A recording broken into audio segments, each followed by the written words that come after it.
Pirkei Avot, Perek Aleph, chapitre Aleph, Mishnah Aleph, première Mishnah, la dernière leçon de nos sages de la Grande Assemblée. Va'asu seyag la Torah. Faites une barrière aux interdictions de la Torah. C'est-à-dire, il faut toujours prévenir. Il y a souvent des choses interdites, mais on voit que nos sages ont rajouté. D'ailleurs, dit le Rambam, nos sages n'ont pas le droit de rajouter aucune mitzvah, aucun ordre. La seule chose qu'on a le droit de faire, c'est ce que la Torah elle-même nous enseigne, Ushmartem et Mishmarti. On a le droit, c'est un ordre d'ailleurs, de faire des précautions. Lishmor, c'est garder, j'appelle ça des barrières, des grillages, pour empêcher d'arriver à la faute.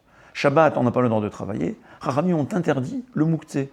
Pourquoi, dit le Rambam? De peur que si on se permet de prendre dans nos mains un ustensile interdit, qui est pour un travail interdit, on va facilement arriver à l'utiliser pendant Shabbat. Tous les interdits de Shabbat, c'est une barrière pour ne pas arriver à ce que la Torah a elle-même interdit.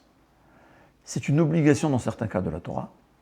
C'est ce qu'on voit. Et le Message des Jérémie, on voit que déjà la Torah nous enseigne que le nazir, qui n'avait pas le droit de boire de vin, il n'a même pas le droit de s'approcher. On lui dit, éloigne-toi de la vigne. Pourquoi? Il peut oublier et manger un raisin. Au fait, la Torah a donné des interdits. Nos sages ont rajouté des barrières pour nous empêcher d'arriver à l'interdit. Ce qu'il faut savoir, est-ce que moi je peux m'interdire quelque chose de permis en tant que barrière? Alors voilà, en tant qu'institution, c'est seulement nos sages qui pouvaient instituer un interdit. Et d'ailleurs, une fois que Chachamim ont institué un interdit, un homme ne peut pas se dire « moi je ne risque pas de fauter ». Comme on a dit, dans le temps il y avait les bougies. On n'a pas le droit de lire à la lueur d'une bougie.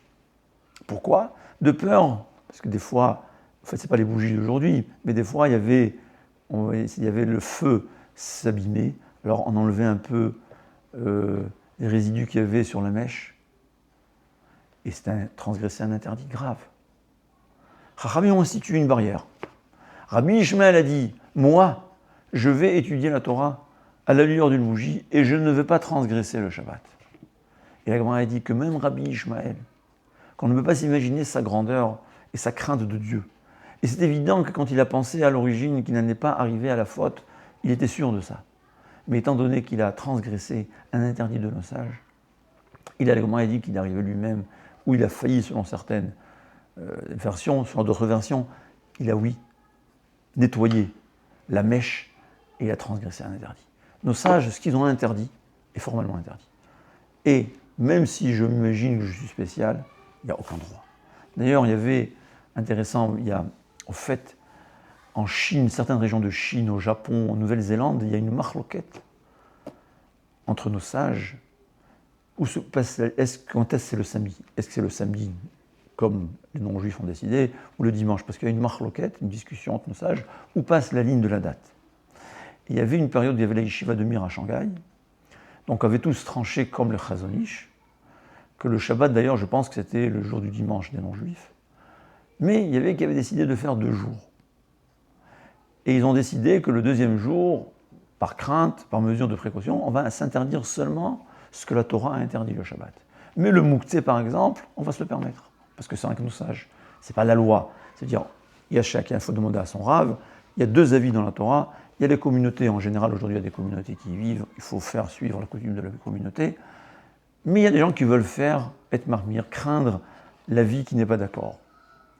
Alors, il y avait qui voulaient, ils se sont dit, on va s'interdire seulement ce que la Torah interdit, et pas plus. Il dit, c'était impossible.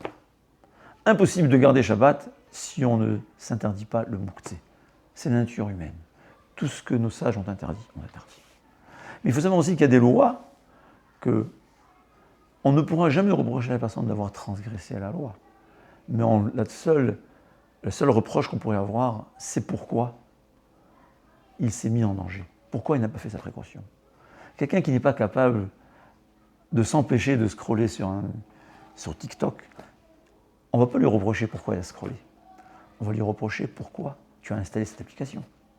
La première des précautions à faire, c'est ne pas installer une application qui m'embête. Et aujourd'hui, ça peut être aussi pour des domaines interdits. C'est vrai qu'une fois que ça se trouve dans l'ordinateur, peut-être qu'il ne pourra pas.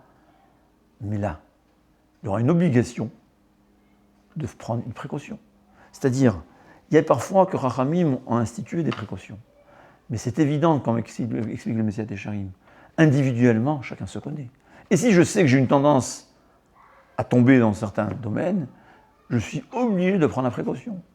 S'il sait qu'il, par son habitude de manger dans un endroit pas cachère, à chaque fois qu'il passe dans cette rue, il ne veut pas s'en empêcher, au début de cette échouva, alors la précaution, c'est de ne pas passer dans cette rue.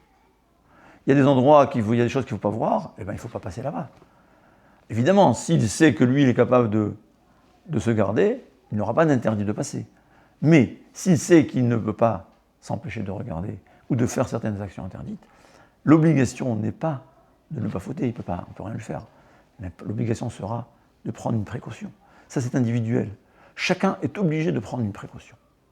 Il y a une seule mitzvah où on voit que la précaution est obligatoire.